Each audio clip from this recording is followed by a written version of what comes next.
History का question है। ये प्राचीन भारत से ही प्रश्न पूछा गया है कि निम्नलिखित में कौन से नाट्यकार भाष्य का रचना है। ये रचना है काव्य अलंकार। क्या है? काव्य अलंकार। पहला ऑप्शन में है अलंकार, दूसरा है नाट्य शास्त्र, तीसरा है मध्यम वयोग।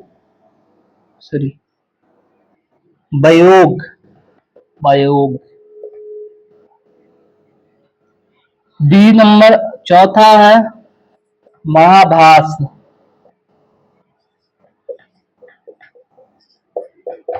ये आपका चौथा है महाभास। महाभास का क्या हो जाएगा? आपका पतंजलि हो जाएगा। पतंजलि, ठीक है। और नाट्य शास्त्र का भरत मुनि। आपका तो दो ऑप्शन आपका छट चुका है। अब काव्य अलंकार का है जो भूमा रुद्रा की रचना है। क्या है? किसका है? भूमा रुद्रा की रचना है जो 8वीं सदी में लिखा गया था। ठीक है, 8वीं शताब्दी में। तो आपका ऑप्शन नंबर 3 हो जाएगा, मध्यम वायोग। थोड़ा सा ये आप दो ऑप्शन समझते हैं तो आप इसको भाष्य का और दो आराम से छांट सकते थे, और ये पाला को थोड़ा सा ध्यान में रखना होगा और इसको आप याद रखिएगा। 14 में है संघभूति। संघभूति एक भारतीय बौद्ध भिक्षु जिन्होंने 4वीं शताब्दी ईस्वी के अंत में चीन की यात्रा निम्नलिखित में से किसी भाष्य के लेखक हैं। देखिए कि प्राज्ञा प्रमिता सूत्र ये नागार्जुन जी के द्वारा लिखा गया है। बुशिद द्विमागो ये बुद्ध चरित के द्वारा है। और ये सर्वास्तिवाद विनयम ये भाष्य के लेखक है।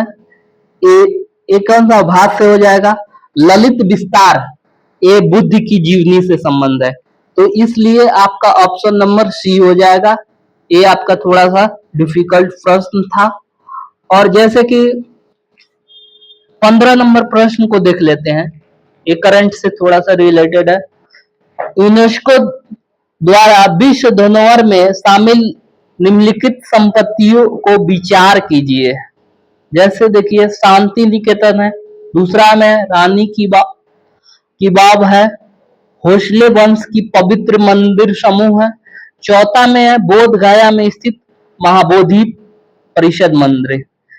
उपयुक्त में किस संपत्तियों को वर्ष 2023 में शामिल किया गया है? पहला है केवल एक, दूसरा है केवल दो, केवल तीन, सभी चार। इसमें शांति निकेतन को 2023 में शामिल किया गया है, और होसले के पवित्र मंदिर जो इसको शामिल किया गया है। दो आपका सही है, तो इसलिए केवल आपका दो आपका उत्तर आपका सही हो जाएगा। ठीक है, 15 का 2 नंबर आपका उत्तर सही हो जाएगा।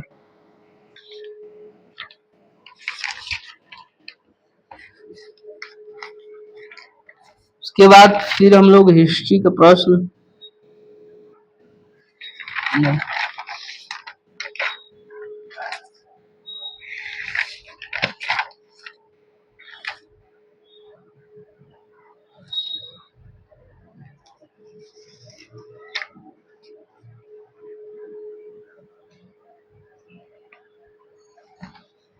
हाँ, एक प्रश्न है, भारत के सरकार अधिनियम 1935 में के संदर्भ में कथन दिया हुआ है कि इसमें है कि ब्रिटिश भारतीय प्रांतों और देशी रियासतों को मिलाकर एक अखिल भारतीय परिसंघ जिसको फेडरेशन की स्थापना का प्रावधान किया गया।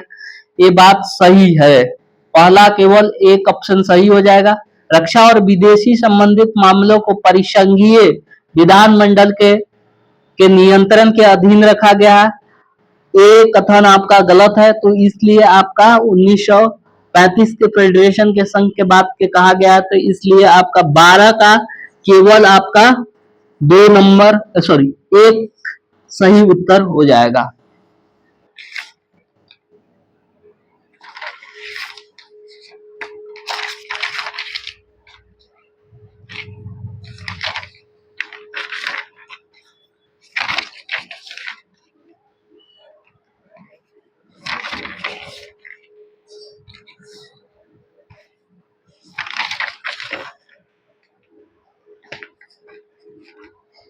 चौंतीस नंबर प्रश्न देखिए कि प्राचीन भारत के संदर्भ में है, गौतम बुद्ध को सामान्य निम्नलिखित किन उपनामों से जाना जाता है। ये आपका एनसीईआरटी से प्रश्न दिया गया है क्लास 6 के, तो वहां पर आप पढ़िएगा तो आपको डायरेक्ट वहां से उठाकर डाल दिया गया है, चिपका दिया गया है। और जिसमें पहला है नाय पुत्र, दूसरा है शाक्य मुनि और तीसरा है तथागत। जो इसको नाम है, इसका नाम है महावीर स्वामी का, तो ये आपका नहीं होगा। शाक्य मुनि शाक्य कुल से हैं, ये बात। और जो तथागत है, जो तथ्यों पर स्पष्ट है, ये 35 वर्ष की उम्र में आया था, तो ये भी इन्हीं का नाम है। तो ये आपका क्या हो जाएगा, गौतम बुद्ध का, ये आपका 2 और 3 सही हो जाएगा। आप क्लास 6 का एनसीईआरटी सही से पढ़े होइएगा तो वहां से प्रश्न दिया गया है। और निम्नलिखित सूचना पर विचार कीजिए। ये साइट्स दिया हुआ है, राज्य दिया हुआ है, विवरण दिया गया है। ये भी आपका क्लास 6 का एनसीईआरटी से ही प्रश्न दिया गया है। थोड़ा सा एनसीईआरटी को जो भौगोलिक जो रीजन है आपका इतिहास में, उसको अच्छा से थोड़ा सा मैपिंग अच्छा से किए होइएगा तो इस प्रश्न को भी आप हल कर सकते हैं। जैसे है कि यहाँ देखिए हम लिख देते हैं, जो साइट है पुरातात्विक स्थल, दूसरा है राज्य विवरण। ठीक है, ये आपका 35 नंबर प्रश्न है। पहला है क्रम से दिया हुआ,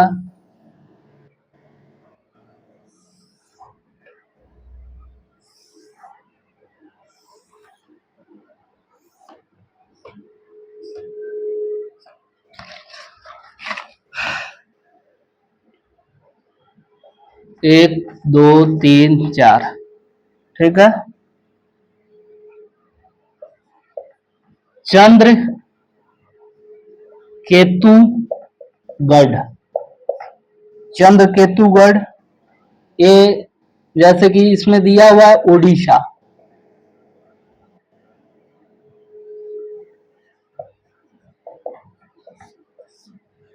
और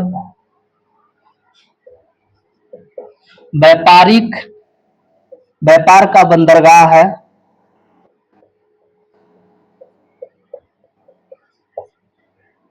शहर है। दूसरा है ईमान गांव, महाराष्ट्र में है। और ताम्रपाषाण, पाषाण स्थल है।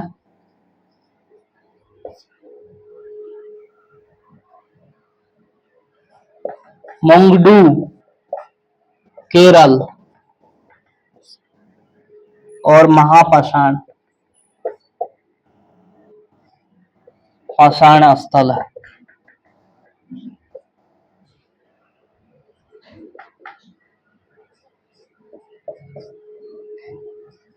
सहिलहुंडम आंध्र प्रदेश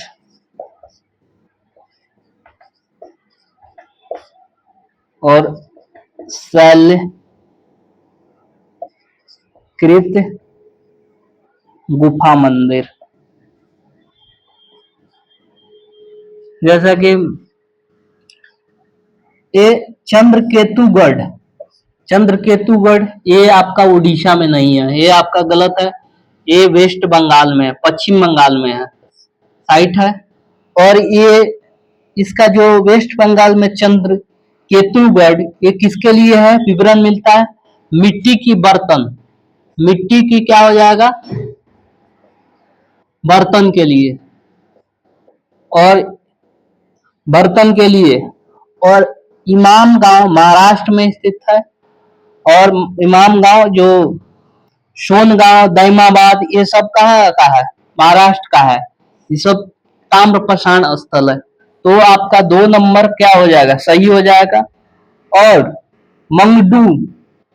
मंगडू जो ये अंतिम संस्कार के लिए इसका चर्चा में है, ये केरल में है, ये महापाषाण के लिए है, ये बात आपका सही है।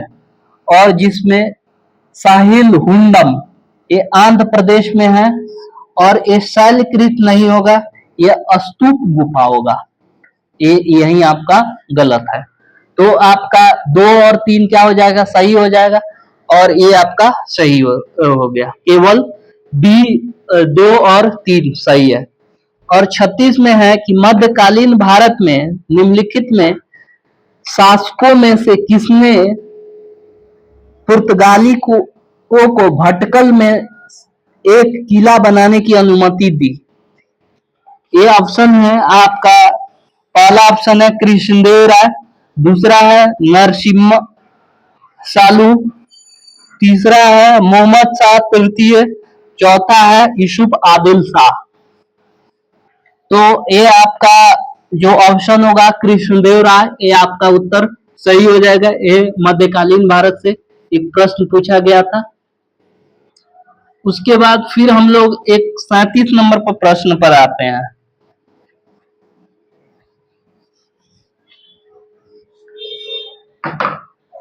सैंतीस नंबर प्रश्न कह रहा है कि कार्नवालिस द्वारा राजस्व संग्रहण के संदर्भ में निम्नलिखित कथनों पर विचार कीजिए।